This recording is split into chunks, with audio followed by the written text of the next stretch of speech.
Have you ever seen the advertisements on TV where you see people that have never worked a day in their life, but they happen to be millionaires or billionaires, and they say it's due to investing? There's thousands of different kinds of investing, but people kind of have a general consensus of what investing is. You give someone a certain amount of money, and they give that amount of money back and more, or just that certain amount of money back. But it's really up to the individual to take that risk, because sometimes it can be even less than you initially invested.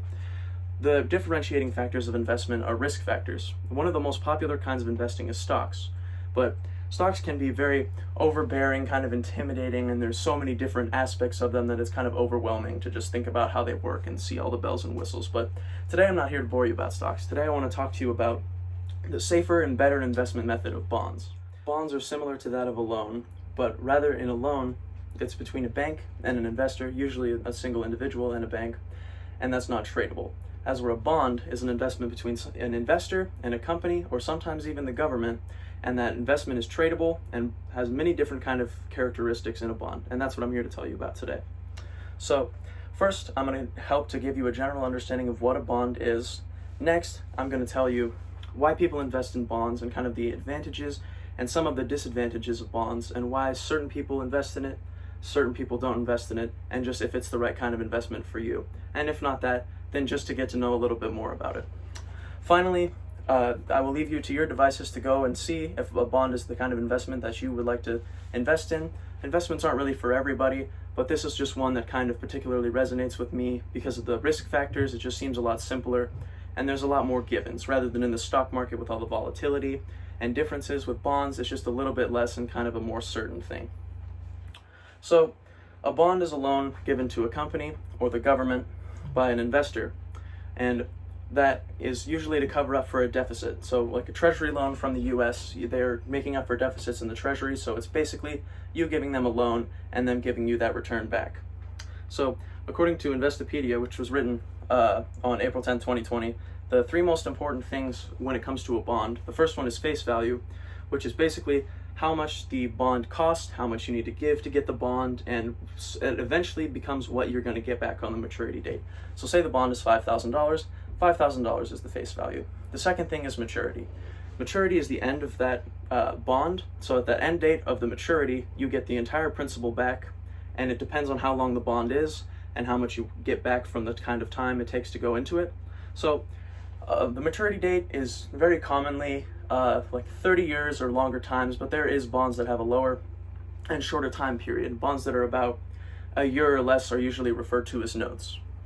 The last thing is a coupon. So the coupon is the size of the interest payment, which is the percentage. So say you had a loan of or a bond of $100 and you had an 8% coupon. And so you would get 8% of this $100 back in a year. And with bonds, this is usually paid back in two segments. So you would get $4 twice during that year. And this is obviously just a smaller example, as bonds can cost anywhere very large numbers of money, usually about $1,000 or $5,000. But this is given in two payment installments, and it's just the coupon. And it's actually called the coupon because back in the olden days when it wasn't digital, they actually went and cut out their coupon and gave it to get their interest rates back. So just a few things to know about bonds. So bonds are a lot less volatile than the stock market, and they're a given. As I was saying, you get your principal interest back, your face value back on the maturity date, and that's a given, and it's not exactly a high risk, but many people do end up pulling out of bonds before the maturity date because they need the money. That's kind of one of the risk factors involved, but it really depends on how long a bond you are investing in.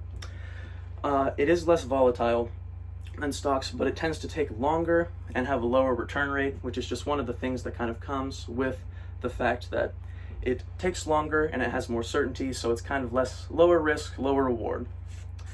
So there's 7 different kinds of bonds, and like I had mentioned before, there's treasury bonds, which are issued by the government to make up for deficits. There's other United States government bonds. There's investment trading corporate bonds. There's high yield bonds, foreign bonds, mortgage-backed bonds, and municipal bonds. So out of all of these different kinds of bonds, it's kind of go and delve in and try to find which one might you find interesting, particularly if that might be one you want to invest in. So there's a safety scale to determine what and kind of the risk reward of a stock bond.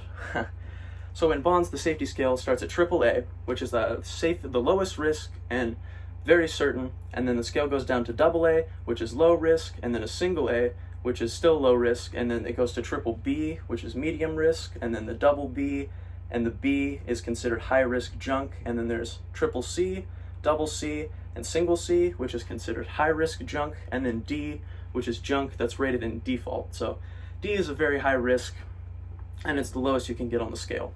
And that scale is all according to the usnews.com, which was published on May 7th in 2020.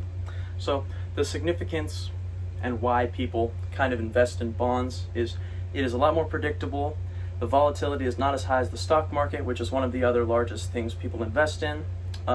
It creates a predictable stream of income, and that was all according to Investor, and that was the date. The date accessed was May 11th, because there was no date, because that was actually the government website, which tells you about bonds. And another one of the advantages of bonds is that if you hold it until the maturity date, like I was referencing earlier, you get paid back the entire principal of the basis of the loan. So if you paid $5,000 for the bond, on the maturity date of whenever it was agreed to between you and the bond you had invested in, you get the entire face value returned to you on that day, and paid in full. So another advantage is that it dampens the volatility in stocks. So in other words, it makes it so stocks aren't as high in volatility and fluctuating. Anybody over 18 is able to invest in bonds and start this investing portfolio. And according to TheStreet.com, which was accessed on written on July 20th, 2018, they said that bonds tend to be very common amongst elderly people and other people that have investment portfolios. It kind of is just another thing that people look into with that high certainty. So bonds are debts, and they're not a stake of ownership in a company, and that is the differentiating factor between them and stocks. When you buy a stock, you have a share in a company. When you buy a bond, it's really a debt that they have that you're currently having your money make up for. And one of the things that is kind of discouraging about all the other investment things is that it really flies over your head, and it can be kind of overcomplicated.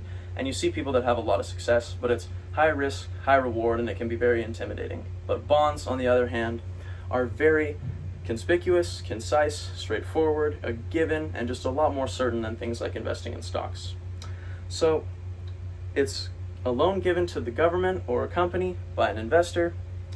It is safer. It is proven to be safer than stocks, and it's just much more confident in the market, and you as a person can be much more confident in your investment and what it's going to do.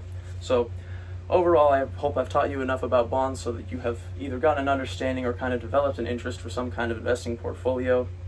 Maybe it's really up to you. If not, then just a little bit of knowledge about bonds, because all you people really talk about is stocks or why you should buy stocks, but really there's many different kinds of investment opportunities. So maybe look into it yourself and you can find one that interests you and maybe even start investing.